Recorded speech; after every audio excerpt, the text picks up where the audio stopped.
So we introduced the method of characteristics, or the characteristics in the last lecture. So this is kind of the beginning of introducing numerical techniques, right, to solve equations and solve compressible flows, etc. So let us sort of try to understand the concept behind the characteristics, or what exactly the method of characteristics means. Okay, so let me just sort of begin, very simply trying to explain or trying to understand what the concept of this characteristics is, right? And to do that, what we'll do is we'll basically consider the velocity potential equation. Okay, now if you kind of don't remember what the velocity potential equation is, what the potential means, okay, I think you should just go and look up. Just a brief reminder should help. Okay, so just to remind ourselves, so for we'll consider basically solution for an inviscid compressible flow. Okay, now if I consider, say, okay, so the 3D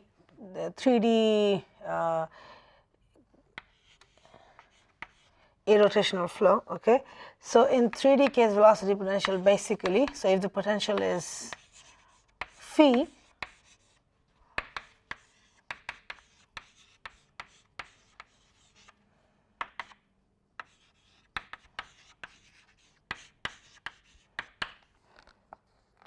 okay, and I'll just sort of write out the entire 3D equation, right, to kind of just remind ourselves that the complexity of it, or what each term basically means. Okay, so I have this.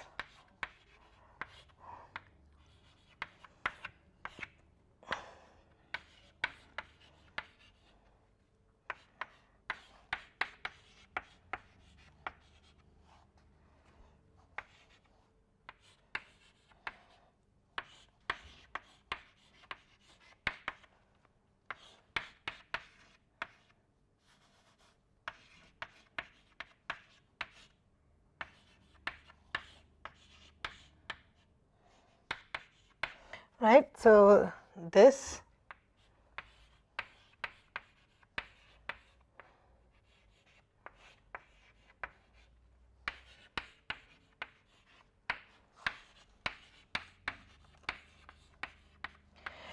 you can see it's pretty engaging, right? But there is a certain pattern to this.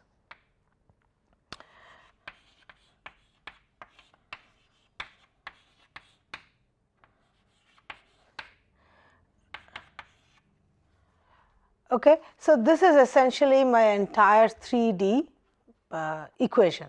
Okay, this is my entire 3D equation, and what we will start with, like I said, to understand the concept of characteristics, is that we'll start with the 2D case. Okay, and let's see if we understand that. So for the 2D case, what we'll do is from here. So this is the entire 3D, say, equation, right? I'll leave that here. So if you see, if I take the 2D case, what we get from here, okay, so this phi x is nothing but this. Okay, this is essentially phi x. So I hope you remember that. So this is essentially phi x and phi y and phi z, etc.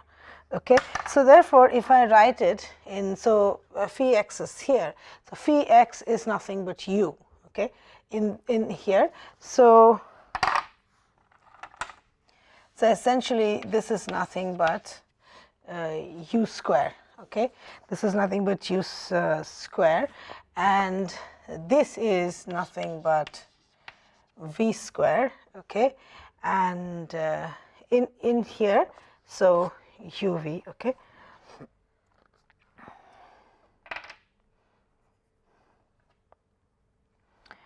okay, so then if I write this out, what I get is in 2D is u square by a square. So, phi xx is del u del x, isn't it? This term out here is del x of phi x, which is u. Okay, I'll say, let's write it like this, del x of u. Okay, so then what we get here is del u del x, okay, plus, let's get here, so which is 1 minus v square, okay, and again here, so this is nothing but, again this is nothing but del y of phi y, so which is v, okay. So if I do that, so this is del v del y, and this is 2d, so we will not have this term here.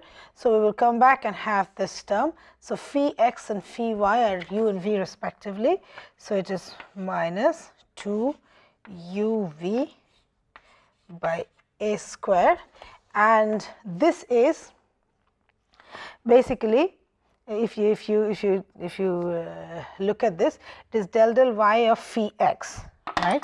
So this is del y of phi x, which is u, okay, del y of phi x, del y of phi x, which is u. So therefore what we have here is del u del y is equal to this. So therefore this is the equation that we get from here, right. So we have del u del x, we have del v del y, and we have del u del y. Okay. So now let us write this in, let us sort of write an expression for del u del x from here. So what we get is this. So what I get is del u del x, okay, is 2 uv a square del u del y is 1 minus a square.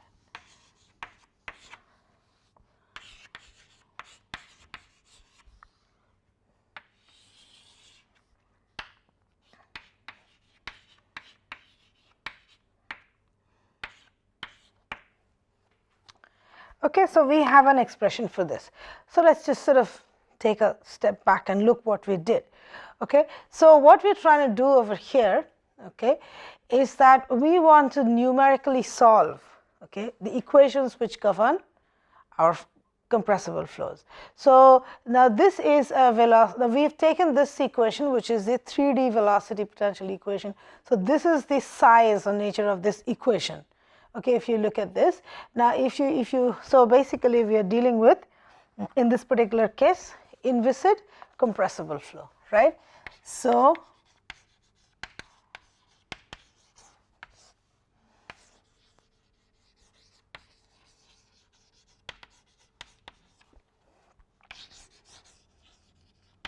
inviscid compressible flow, right. So in here, so this is the, so the velocity potential equation. So velocity potential is phi. So then this is the 3D equation.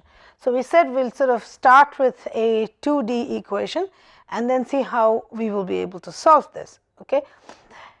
So we were able to get a 2D equation, which is like this, and what I see here is that I can write, say, del u del x in terms of this. So what I essentially need here is del u del y and del v del y, u v, u and v. So if I have these values, then I should be able to get an expression for del u del x. Okay. Now, how do we go ahead and sort of solve this? What is the best way to do that? Now, this is where, you know, CFD comes in. Okay, I'm assuming that you have done at least a basic course in CFD, so you kind of have a little bit of idea about that. So if you don't, I think you have to go back and look at it. Okay, just appraise yourself. You know, just the basics of CFD. Okay. Now, how do we sort of go about this numerically? Okay. Now, for example, let us take a domain. Okay. Now, let us take a domain. We have a fluid flow, and we are trying to calculate, say, del u del x there. Okay. Now, let us take a domain like this.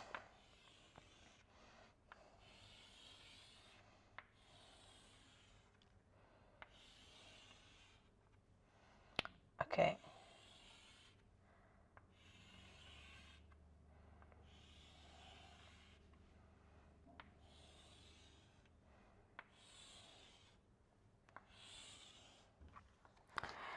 Okay. So, let us say that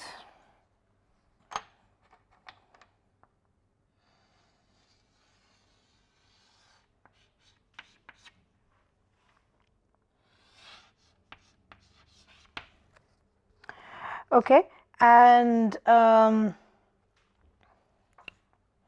this is, say, the origin, and what we will do is, say, look at this at a particular x location. Okay. So, let us call this as I. So, I guess you know that the indicator in the x direction is I, and in this direction is j. Okay. So, let us look at this xi point, and let us look at this point out here. Okay. So, this point let us call that as, say, A. Okay. We will call this as A, and this point is, say, I j. Okay. This is at some j and some I. So, say this is y, say, j over here. So, that is the point A, say, I j.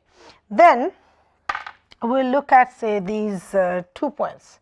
So, we have a point here.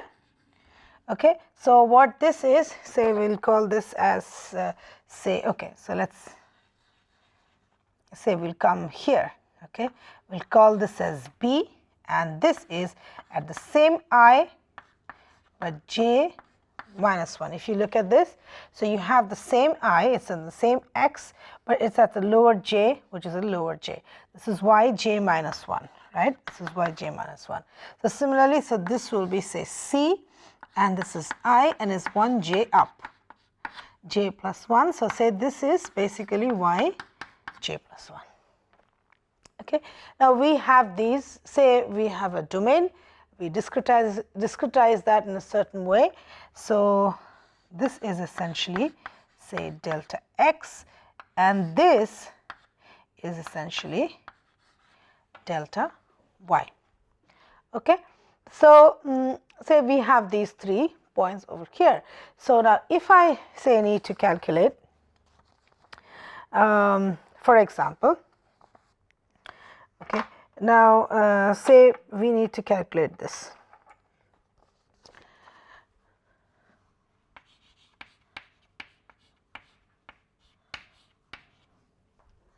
Okay, say we want to calculate u I plus 1 j. Okay, so which is this point?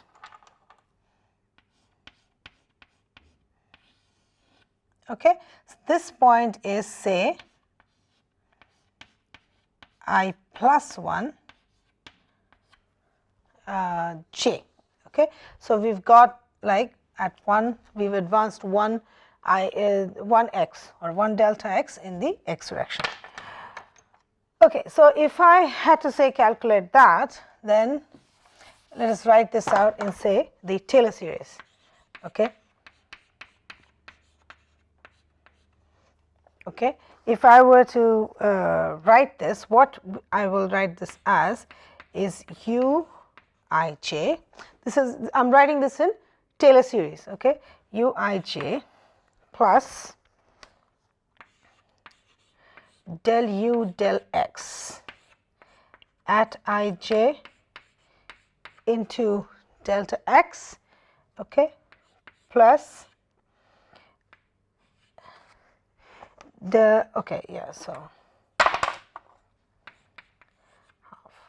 delta u del x2 at I j del x square, and so on and so forth. So, this is what we get from Taylor series. So what we see over here is this is essentially our Taylor series, right? And what we see over here is that if I need to get the derivative, say if I need to get, say, u at I plus 1j, then I can write that in terms of the value at a and the derivative of u here, a, right? So if in that case, okay. Now, therefore, in this case, I basically need to calculate del u by del x at, say, this point. Now, if I am able to do that, then I should be able to get, some value over here. Okay.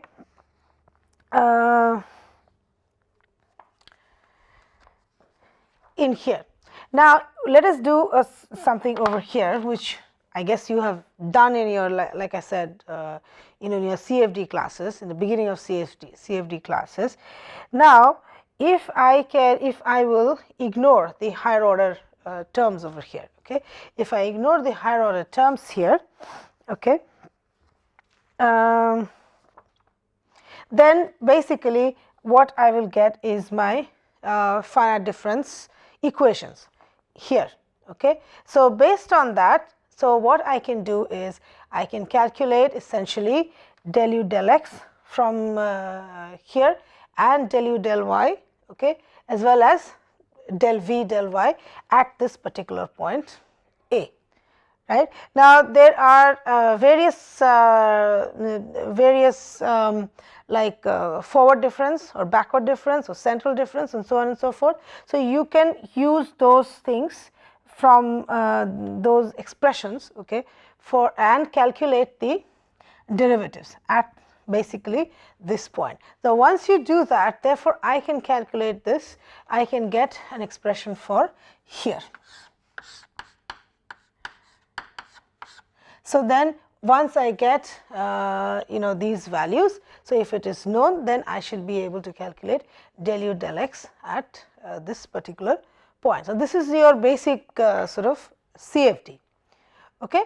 Now, there is a catch here though. Okay. There is a catch. Now, we have chosen this grid, right, in such a way that I am able to say use my basic CFD knowledge and and then able to calculate this. There is, however, one catch which I hope you can see from here. Okay. Now, you can do this as long as this does not go to 0, right. If the denominator goes to 0, then the derivative is also going to blow, right. If this goes to 0, then the derivative will be indeterminate and it can also be discontinuous. So therefore, there is a condition. Now, what does this derivative, this denominator being 0 mean? Okay. Let us look at that. So, the catch here is that this is possible only as long as is not equal to 0. Now, so what happens if it is equal to 0? What happens if this is equal to 0? What you see is that u is equal to a, which means this is sonic.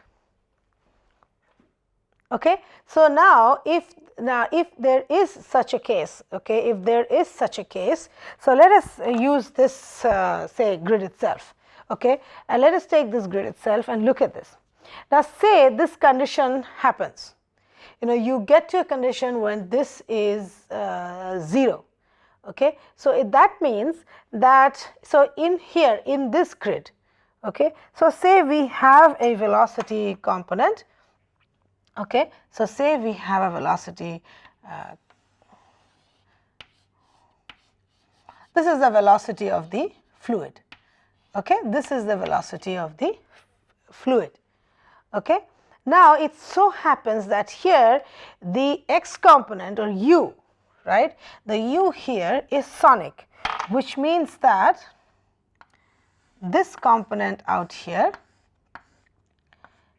okay, I have a u component over here, okay, u is equal to a. Okay. So, in that case, Okay. So, in that case the derivatives of u over this particular line. Okay. So, if I have this line say over here and say this is making some angle, okay, say this line out here, okay, this is some line out here and say this is making some angle, okay, let me call that as mu. Okay, let me just call that as mu. So, in here now on this line the derivatives are going to blow. Okay, so, whether it is del u del x or del v del y etcetera, it is going to blow on those on that particular line.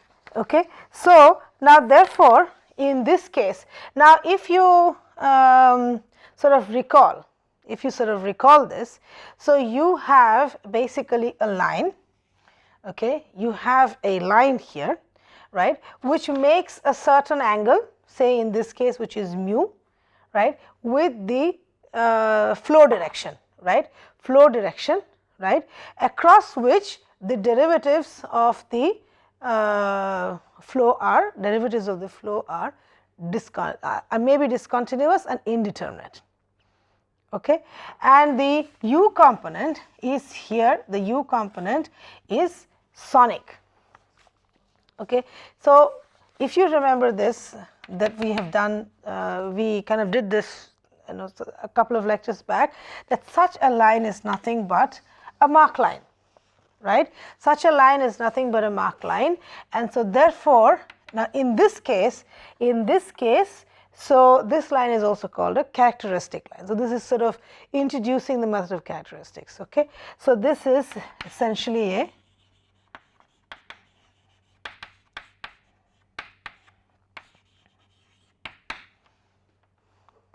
okay.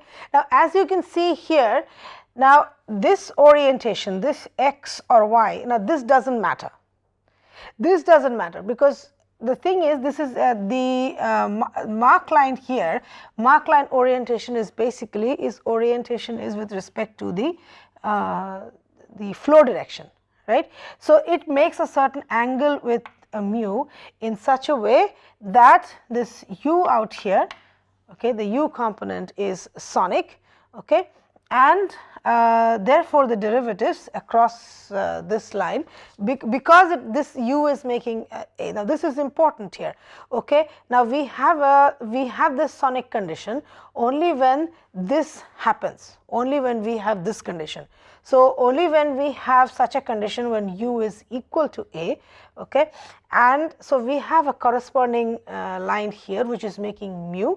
So, in that case the derivatives across this line are going to blow, okay, and therefore, this is called a characteristic line, and this is physically nothing but a Mach line.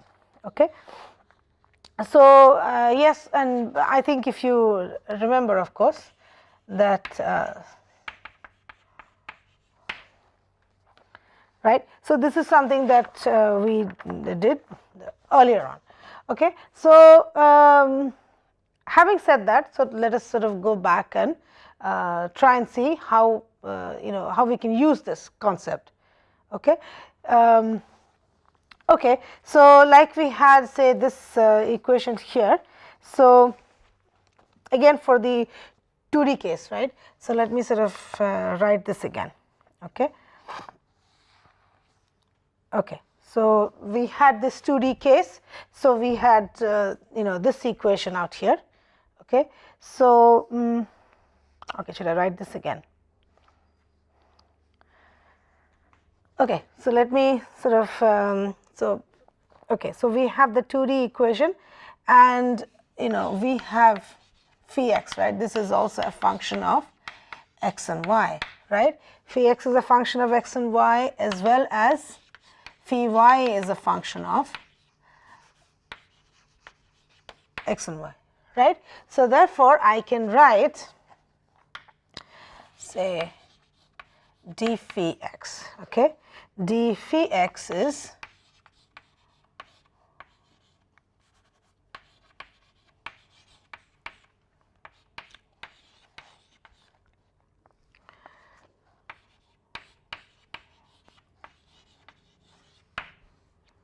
right. So, if I can write this, then again, so as we know, as if the phi x is nothing but u, right. So, then I can write this as, okay, so I am going to do this here, and I can also write this as phi xx, and this also I can write as phi xy. Okay. So, again similarly, we can write d phi y, right. So, this d phi y is nothing but d phi y del x dx. Okay. So, then what we have here is phi yx, this is phi yx, which is equal to phi xy. Okay. Now, that is the potential condition. So, just sort of remind yourselves about that. So, then this is phi yy. Okay. So, now what we will do is, so just to bring everything into place. So, essentially we say have this equation over here. Okay. We are going to take this, put it there, and we will write this out. Okay. So, what we have is, this is what we have got from earlier on. Okay. So, what we are going to look at is this expression, this one, and the 2D equation that we have derived before. So, let us just sort of write that down. So, what we get is 1 minus u square by a square, del u del x is phi xx, okay, minus 2 uv by a square is phi xy plus 1 minus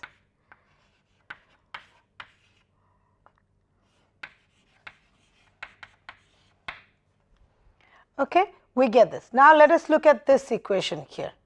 Okay. So, what we get here is that okay. So, what we get here is let us look here. So, what we get is dx, okay, into phi xx, then we get plus dy phi xy, okay, this is equal to du. Okay. Then we look at this equation here, and what we get here is that we get dx phi xy, okay, plus dy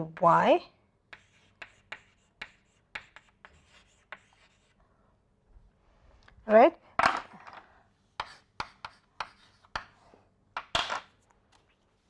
So, this is basically the 2D velocity potential equation, right, and this is what we get from here. Okay. So, this is what we get from here. So, dx phi xx dy phi xy is equal to du, and this here is again dx phi xy and dy phi yy is equal to dv. So, what you can see is basically we have got a system of simultaneous equations. Okay. Now, let us solve for phi xy from here. Okay. Let us solve for phi xy from here. Okay. So, we can use Cramer's rule, etc. If I solve for this, what I get is this. Okay.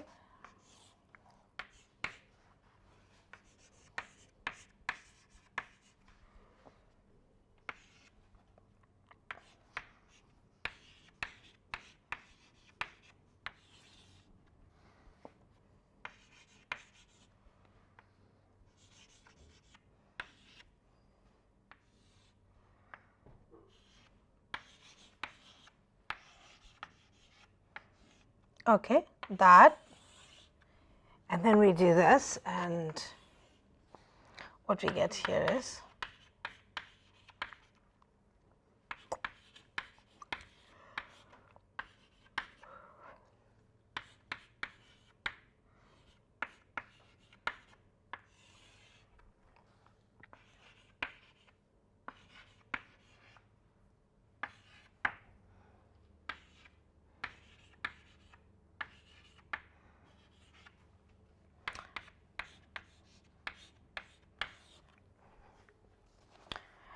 okay.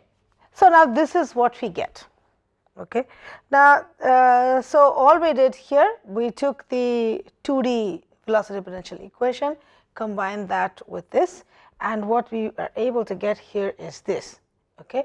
So essentially, so basically for a given dx and dy, okay, so dx and dy is nothing but, say in this case, the small incremental change in the x direction and y direction respectively. So what we are basically doing here, that for a given dx and dy, we are trying to calculate phi xy. Okay. So now once we have this, so then we use the Cramer's rule to get this. Okay. Now the point is that how are we going to use this? Okay.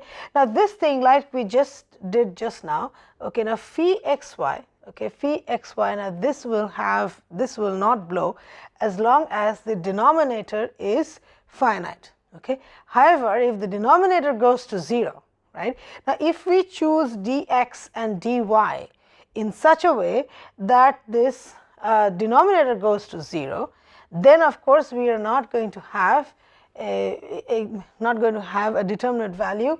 We are not going to be able to determine phi xy. We are not going to be able to determine u and a, u, v, etc.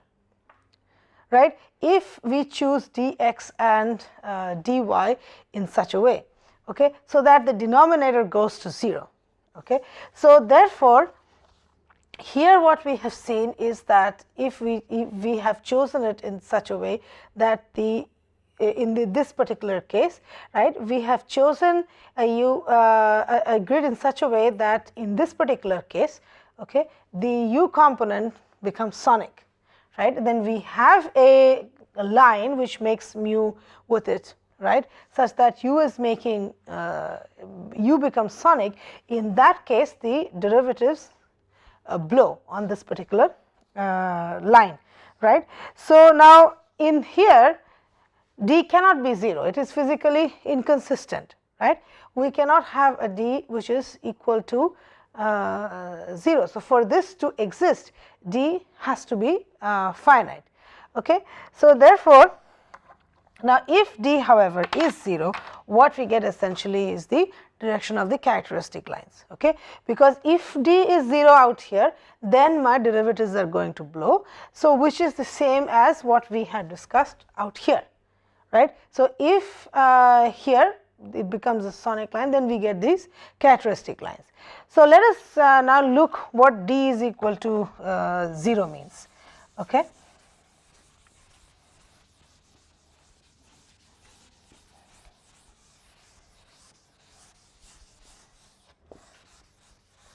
Okay, so now say d is equal to 0. Okay. Now if d is equal to 0, okay, what's okay, so basically, we will, this will go to 0, this determinant is going to go to 0, and what we get here is this. Okay. So I am not going through the total math of this. What we get is this.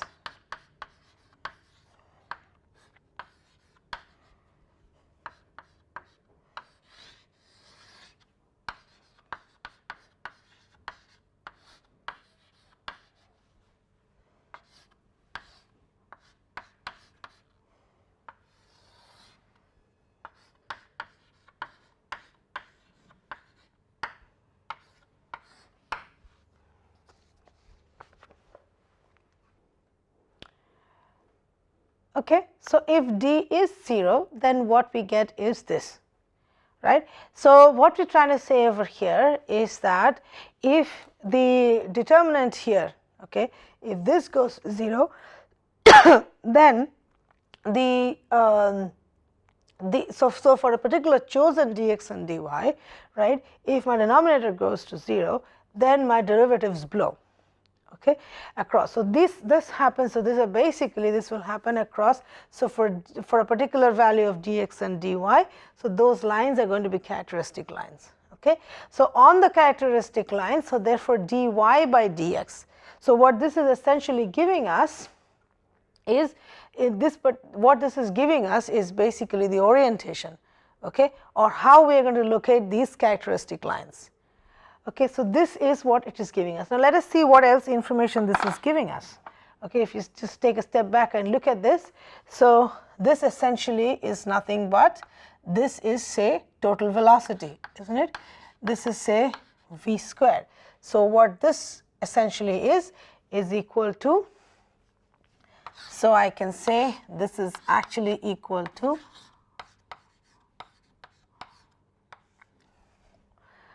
m square minus 1, isn't it, Mach number. Okay.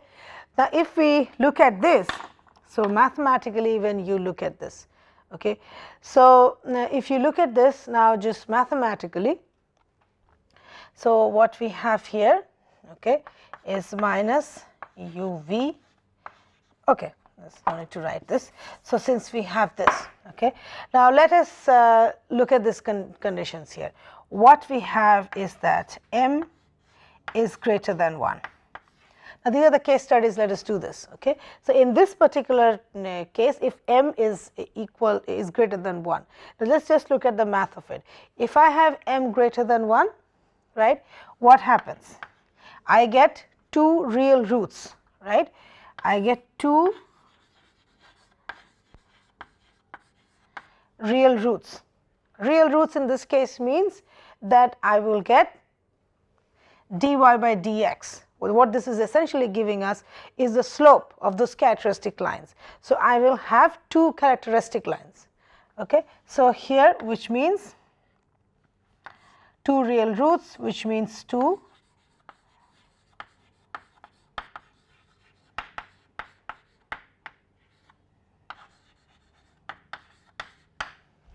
characteristic lines, right. Now, okay, and this physically means that this is a supersonic flow, right, this is a supersonic flow, okay, and what we get in this particular case is a hyperbolic PDE, okay, what we get here is a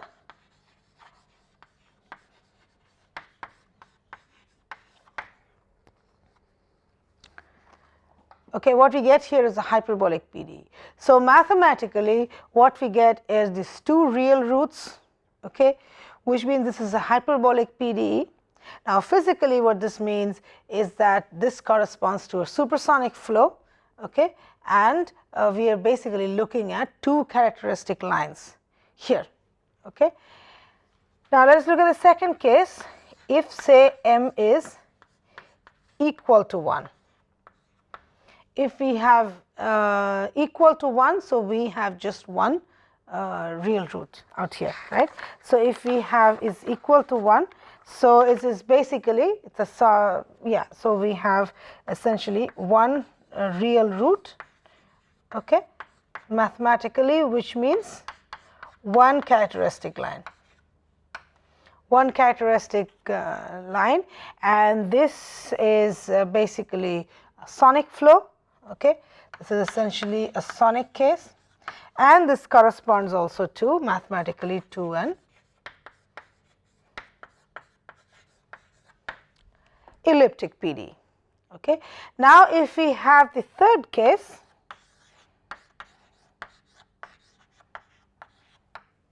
right, if it is subsonic. So, if m is less than 1, you will have imaginary roots. Okay. So, you will have essentially okay, what okay, this is sorry, sorry about that. So this is essentially parabolic, right? This is parabolic, and then for subsonic case we will have imaginary roots, right? Imaginary roots, and then this becomes essentially an elliptic PDE, right? An elliptic PDE, and we shall have, so this is basically for subsonic case. Okay, so mathematically that is what we are able to derive from here. So essentially, so the basically the orientation, or so we are now essentially concerned with this, right? So we are essentially concerned with this. So when we are going to solve for supersonic flows, basically we are going to look at hyperbolic PDEs, right, and for supersonic cases, and in this case we are essentially using the characteristics, right, and these characteristics is the orientation of that, or how these are going to be located, these lines, how these are going to be oriented rather in the domain or flow, you know, flow area basically. So is will be given by this. Okay.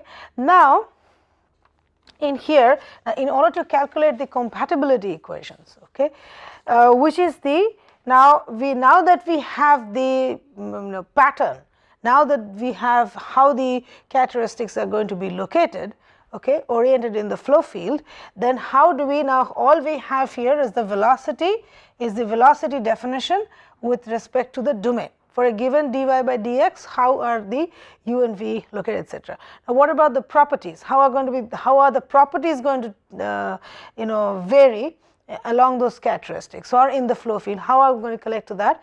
That is going to be given by the compatibility equations, and we are going to set basically here n is equal to 0 for that. Okay. Now, okay, let us do that and see what we get. Okay, so I am going to sort of erase this over here. Now, we need to discuss this a little more, okay, as to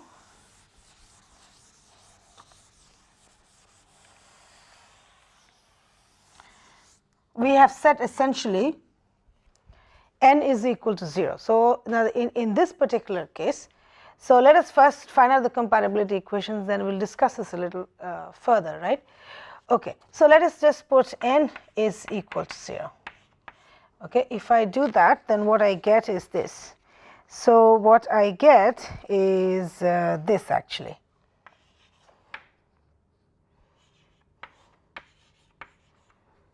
Okay.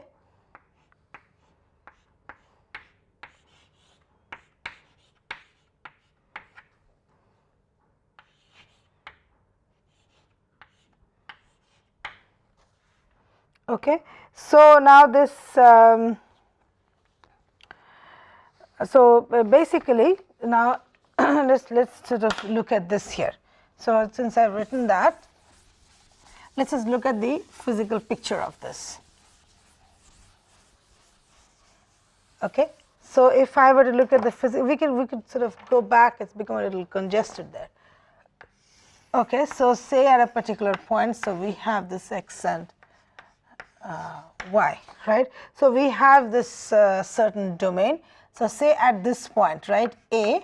So, this is our A, and here I have a certain, say, velocity here, right. So, this is the point here. Okay. So, say this at this point, right, at this point we have this velocity, we have this velocity component, right. So, what we found that we are basically going to do dy by dx essentially gives us two characteristic lines. Okay. One, so it gives us the direction of that.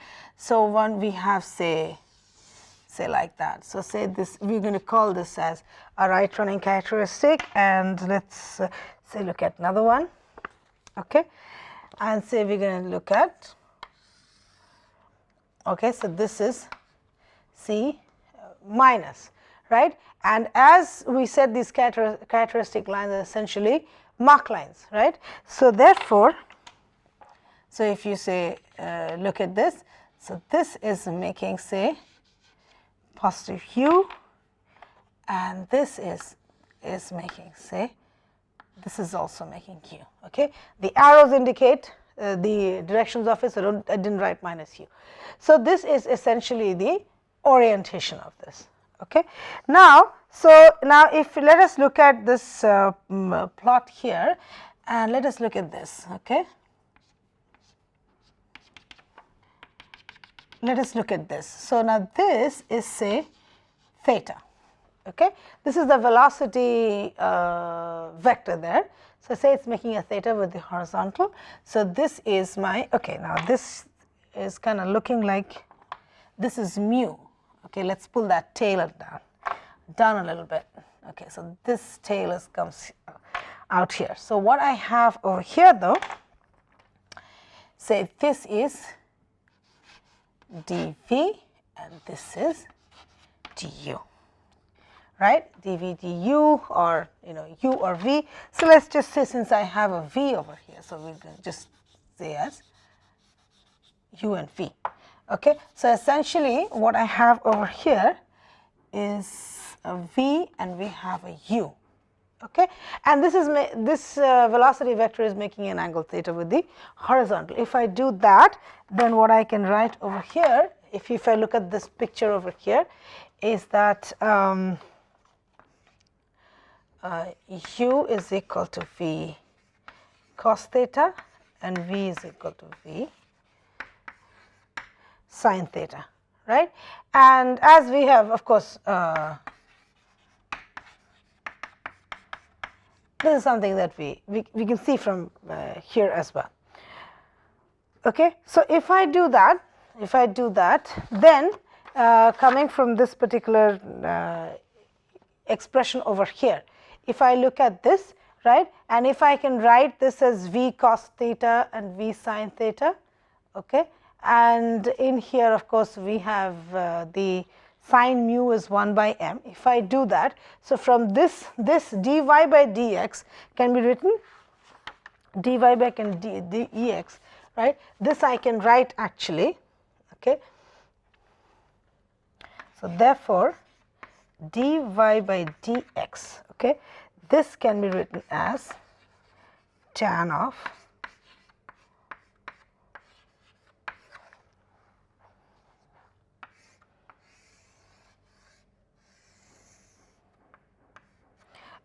tan of theta minus plus mu. Okay, so this is the Mach angle. Okay, so now a question, we'll sort of discuss this a little bit tomorrow. So the question is, are these lines curved or are these lines straight? Okay, what should they be? At least we should know. Okay, so these characteristics essentially. So are these curved, or I've sort of drawn them as curved? Okay, nothing tells us it has to be a straight line. So I drew this curve. So we'll just discuss that a little bit. Okay, or you can kind of see what is happening over here.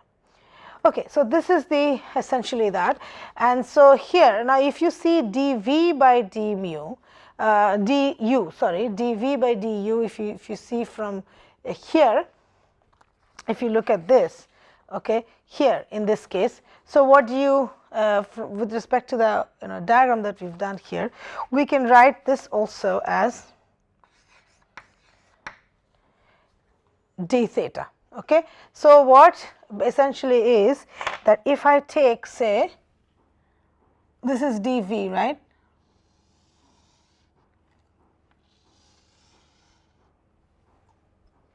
Okay, so if I do that, so this is going to be my,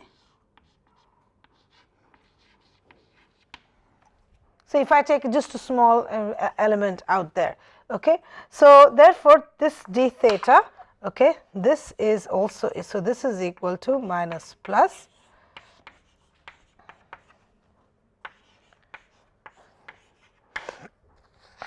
okay, and of course the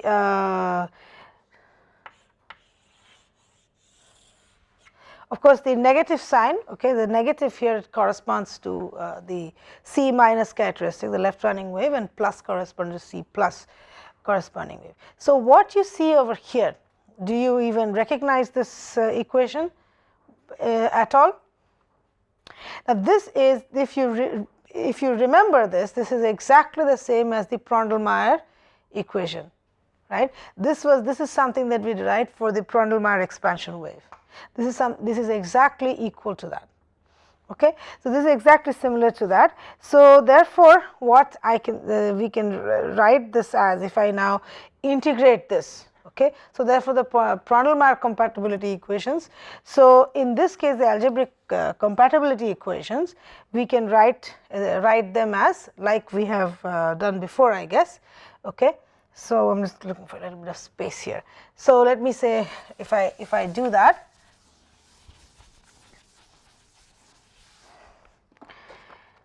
Okay, so it will be, this is say k minus or something, and theta minus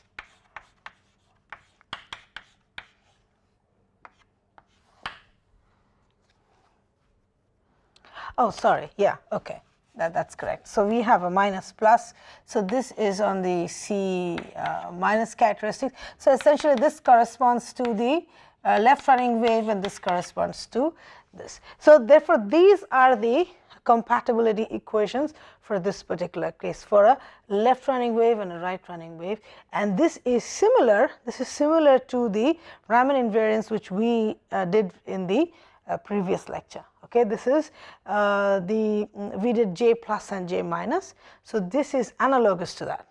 Okay, so essentially what we will do is we'll kind of discuss this n by d thing a little more tomorrow, now that we've done the math. Okay, we'll go over and understand that a little more in the next lecture. Okay, thanks.